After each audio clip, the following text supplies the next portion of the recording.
जय Hind and hello guys, स्वागत है आपका आपके अपने YouTube चैनल ज्ञानदेह होस्ट में। और इस वीडियो में मैं आपको बताने वाला हूं केंद्रीय आयुर्वेदीय विज्ञान अनुसंधान परिषद यानी कि central council for research Ayurvedic science, जिसको आप शॉर्ट फॉर्म में CCRAS बोलते हैं, रिक्रूटमेंट 2025 अप्लाइंग ऑनलाइन प्रोसेस के बारे में, जहां पर आपको लेटेस्ट अपडेट के साथ में सभी प्रॉब्लम के हल सहित फॉर्म कैसे फिल करना है इसके बारे में संपूर्ण जानकारी दी जाएगी। और अगर आप मल्टीपल पोस्ट पर अप्लाई करना चाहे तो वो आप कैसे करेंगे वो भी आपको बताया जाएगा। बेसिकली मल्टीपल पोस्ट पर अप्लाई करने का तरीका यह है कि आप एक बार पहले अप्लाई कर ले किसी भी एक पोस्ट पर, क्योंकि एक बार में एक ही पोस्ट पर अप्लाई कर सकते हैं, और उसके बाद में सेम प्रोसेस आपको अगेन फॉलो करना है।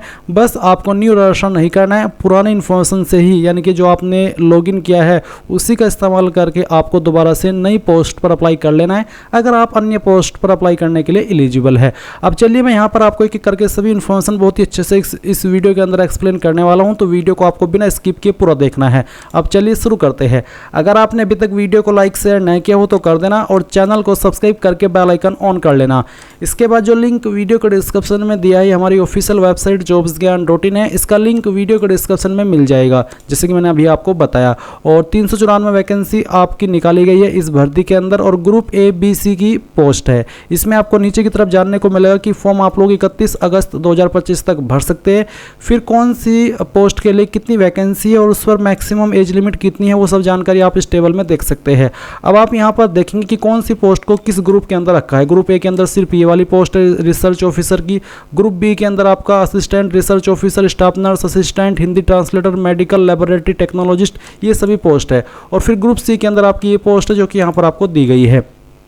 किस पोस्ट पर क्या क्वालिफिकेशन चाहिए अप्लाई करने के लिए एग्जैक्टली वो भी आप यहाँ पर देख सकते हैं। सभी पर अप्लाई करने की क्वालिफिकेशन अलग अलग है जो कि आपके सामने यहाँ पर दी गई है। फिर आप यहाँ पर फीस की इन्फॉर्मेशन जानेंगे, उसके बाद में आपकी सैलरी डिटेल वो भी आपको यहाँ पर बहुत ही अच्छे से एक्सप्लेन की गई है।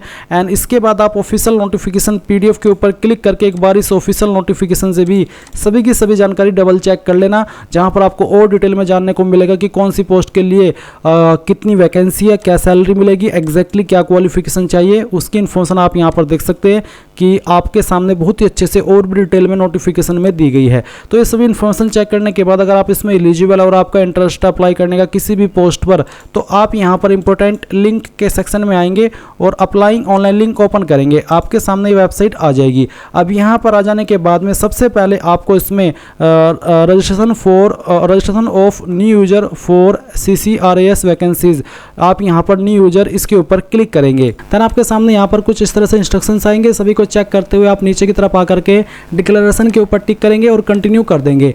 कंटिन्यू करने के बाद में अब आपके सामने यहाँ पर कुछ ऐसा इंटरफेस आ जाएगा जैसे कि आप वीडियो में देख सकते हैं। अब गाइज यहाँ पर आपको ये सब जो इन्फॉर्मेशन है अपनी फिल करनी है, बट अगर मैं आपसे कहूँ कि आप यहाँ पर एक वेबसाइट टूल का इस्तेमाल करके ये जो इन्फॉर्मेशन है जो कि आपको बार बार अलग अलग फॉर्म भरते समय देनी पड़ती है, वो आप एक बार फिल करके, चाहे आप कोई भी फॉर्म भरे जैसे कि IBPS का, SSC का, UPSC का, तो फिर अगेन एंड अगेन आपको वहाँ पर वो सब इन्फॉर्मेशन दोबारा भरने की आवश्यकता नहीं पड़ेगी। आप एक बार उस वेबसाइट के ऊपर जा करके अपनी डिटेल्स फिल कर देंगे, अपने डॉक्यूमेंट्स अपलोड कर देंगे और फिर ऑटो फिल ऑप्शन का यूज करके एक साथ में यहाँ पर सभी इन्फॉर्मेशन फैच करा लेंगे। तो उसके लिए मैं आपको बताना चाहूँगा कि मैंने एक इसके बारे में डिटेल्ड वीडियो बनाई है कि कैसे ये टूल काम करता है। टूल का नाम है आपका सब अप्लायर AI, तो आप इस वीडियो को वॉच कर लेना। इस वीडियो का डायरेक्ट लिंक जो भी आप वीडियो देख रहे हैं मैं इस वीडियो के डिस्क्रिप्शन में डाल दूंगा, और जैसे आप इसके ऊपर अपने डिटेल्स इस वीडियो को देख करके फिल कर देंगे तो गाइज आप यहां पर आएंगे और जो आपका एक्सटेंशन आप यूज करेंगे अपने PC के अंदर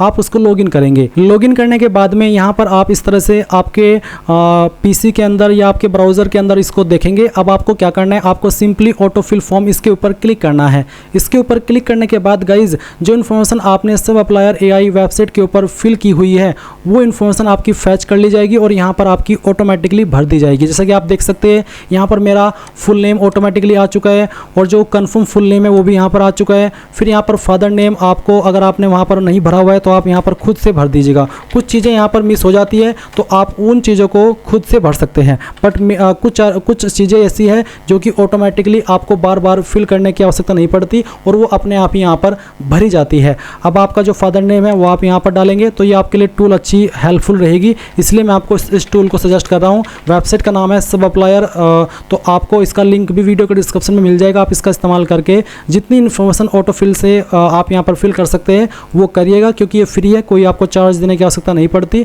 और फ्यूचर में भी आप जैसे कि मैंने बताया कि IBPS, RRB या कोई भी फॉर्म आप इसका इस्तेमाल करके इसी तरीके से भर पाएंगे।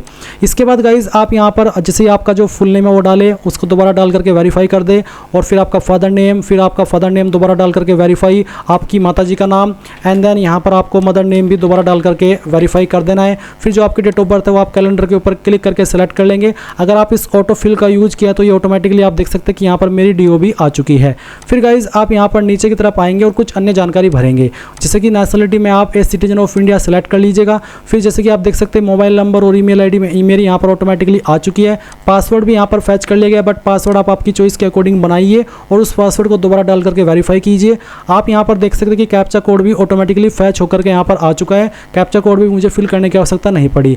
तो आप यहाँ पर मोबाइल नंबर और ईमेल ID जैसे वेरीफाई कर दे OTP के थ्रू, तो आप सभी इन्फॉर्मेशन को चेक करने के बाद सबमिट के ऊपर क्लिक करना। अब इसके बाद गाइज आप यहाँ पर देखेंगे साइन अप कन्फर्मेशन, यानी कि जो आपका रजिस्ट्रेशन है वो हो चुका है और आपको रजिस्टर नंबर एंड पासवर्ड की जानकारी या फिर जो आपकी लॉगिन डिटेल्स है उसकी जानकारी ईमेल और मैसेज के माध्यम से सेंड कर दी गई है। अभी आप यहाँ पर please click here to login, इसके ऊपर क्लिक करेंगे। इसके ऊपर क्लिक करने के बाद आपके सामने लॉगिन का पेज आएगा। अब आप यहाँ पर आपकी यूजर ID डालिए जो कि आपको मिली है ईमेल और मैसेज के माध्यम से, अपना पासवर्ड डालिए जो आपने बनाया है, फिर ये सिक्योरिटी कोड डालिए और लॉगिन के ऊपर क्लिक कीजिए। अब लॉगिन करने के बाद आपके सामने इस तरह से इंस्ट्रक्शंस आएंगे। आप इन सभी को स्क्रॉल करके नीचे की तरफ आइएगा और यहाँ पर आपको कंटिन्यू के ऊपर क्लिक करना है।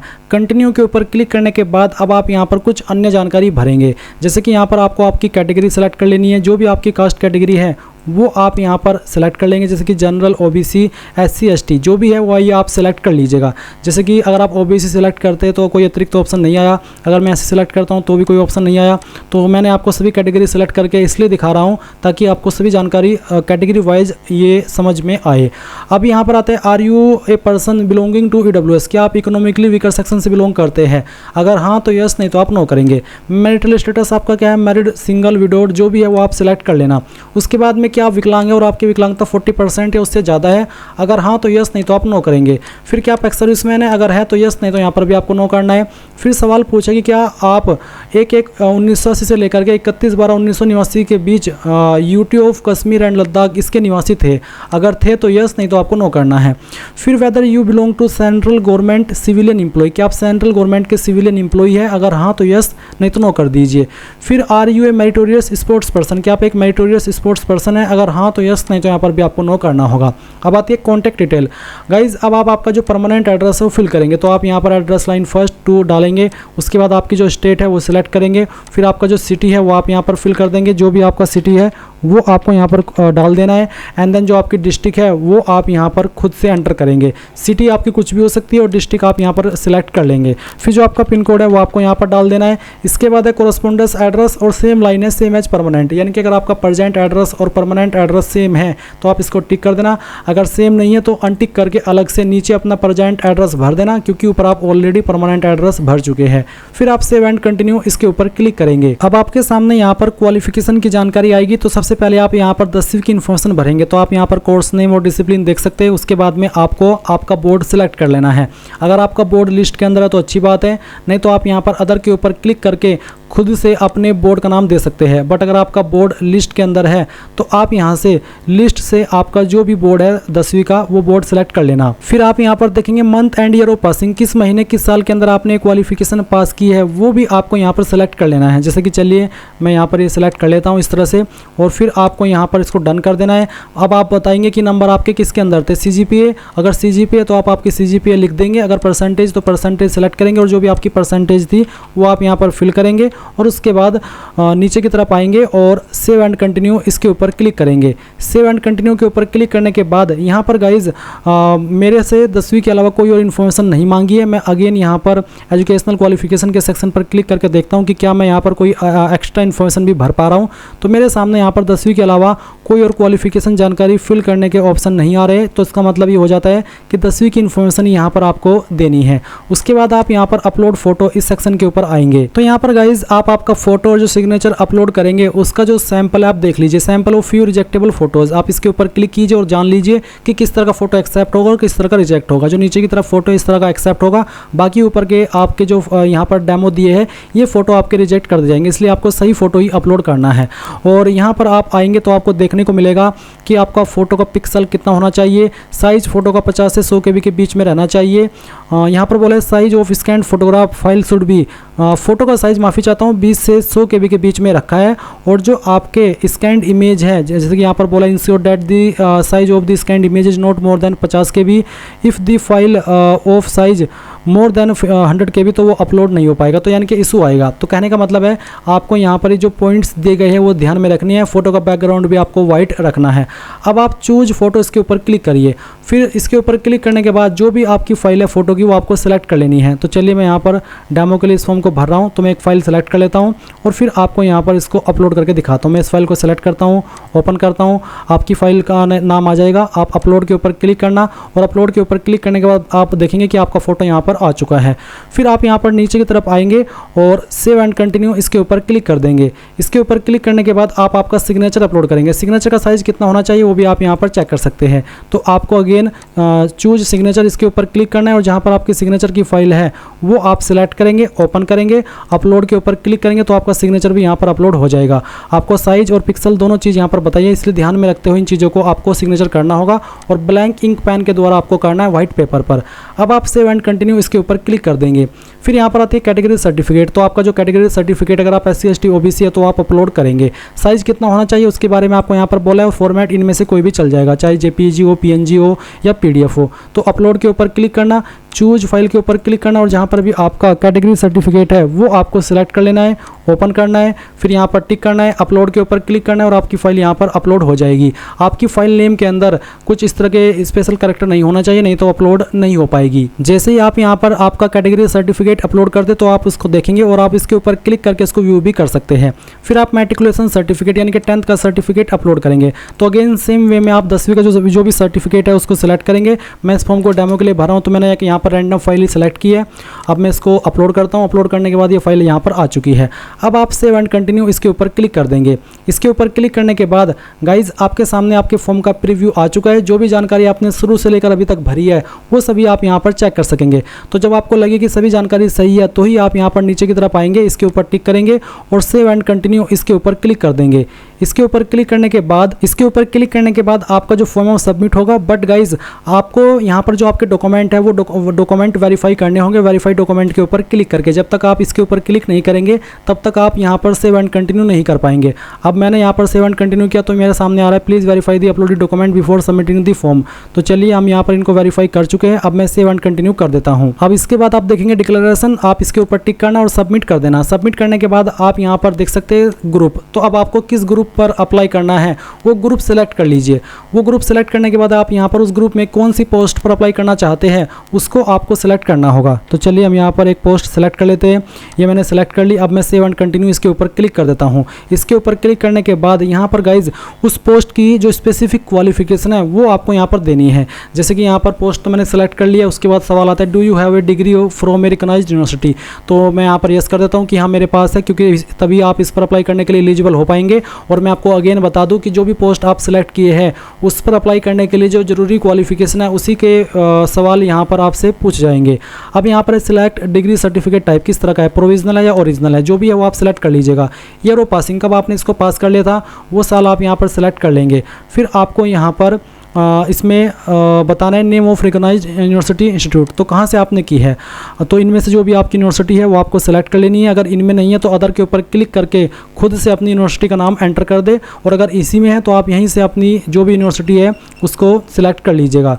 उसके बाद आप देखेंगे कि नंबर आपके किसके अंदर है, परसेंटेज या CGP। अगर परसेंटेज तो आप परसेंटेज सेलेक्ट करके आपकी परसेंटेज यहाँ पर भरेंगे and then save and continue इसके ऊपर क्लिक कर देंगे। अब इसके बाद आप देखेंगे डॉक्यूमेंट अपलोड, यानी कि आपको यहाँ पर आपका जो डिग्री सर्टिफिकेट है या फिर जो भी पोस्ट पर आप अप्लाई कर रहे हो उस पर अप्लाई करने के लिए जो क्वालिफिकेशन मांगी गई है उसका सर्टिफिकेट आपको अपलोड करना है। तो सेम वे में अपलोड के ऊपर क्लिक कीजिए, आपका जो सर्टिफिकेट है उसकी फाइल सेलेक्ट कीजिए। अगर वो एक से ज़्यादा है यानी कि मार्कशीट अलग है, सर्टिफिकेट अलग है, तो आप उनको एक फाइल के अंदर बना लेंगे। PDF में कैसे बनाएंगे जान लीजिए। गूगल के अंदर आना, सर्च करना इमेज टू PDF, पहले वाली वेबसाइट ओपन करना, सिलेक्ट JPG इमेज के ऊपर क्लिक करना और जो आपके सर्टिफिकेट है, चाहे मार्कशीट है या अलग अलग सर्टिफिकेट है, उन सभी फाइल को एक साथ में सिलेक्ट कर लेना, ओपन करना, कन्वर्ट टू PDF करना। ये फाइल आपकी एक सिंगल PDF के अंदर बन जाएगी और फिर आप उसको डाउनलोड कर लेंगे एक क्लिक में। एंड देन फिर आप यहाँ पर उस फाइल को सिलेक्ट करेंगे, यहाँ पर टिक करेंगे और अपलोड के ऊपर क्लिक कर देंगे। जैसे अपलोड के ऊपर क्लिक करेंगे आपकी फाइल अपलोड हो जाएगी। अब आप नीचे प्रीव्यू के ऊपर क्लिक करेंगे। प्रीव्यू के ऊपर क्लिक करने के बाद यहाँ पर टिक करेंगे और इस वेरीफाई डॉक्यूमेंट के ऊपर क्लिक करके डॉक्यूमेंट को वेरीफाई करेंगे, जो कि आपको वेरीफाई करना अनिवार्य है। और यहाँ पर टिक कर देंगे, I confirm that document uploaded by me is correct, और ओके कर देंगे। उसके बाद यहाँ पर टिक करेंगे एंड देन आपको submit and proceed to pay इसके ऊपर क्लिक करना है। इसके ऊपर क्लिक करने के बाद आपके सामने कुछ ऐसा इंटरफेस आएगा। अब यहाँ पर क्योंकि examination fees SC ST female के लिए नहीं है, बस इनको यहाँ पर जो प्रोसेसिंग फ़ी है वही देनी है, जो कि यहाँ पर अमाउंट आपको देखने को मिल रहा है वो अमाउंट आप पे करेंगे। SBI पे के ऊपर क्लिक कीजिए, प्रोसीड टू पेमेंट करिए। अब आपको पेमेंट के पेज पर ट्रांसफ़र कर दिया है। आप आपकी fees debit, credit card, prepaid card, internet banking या फिर UPI इनमें से किसी भी माध्यम का इस्तेमाल करके जमा कर पाएंगे। जैसे आप आपकी फ़ीस जमा कर देंगे तो आप अपने फॉर्म का फाइनल प्रिंट आउट ले पाएंगे और इस तरह से गाइज आप लोग CCRAS रिक्रूटमेंट 2025 का फॉर्म भर पाएंगे। आई होप ये प्रोसेस आपको पसंद आया होगा। So thanks for watching. जय हिंद।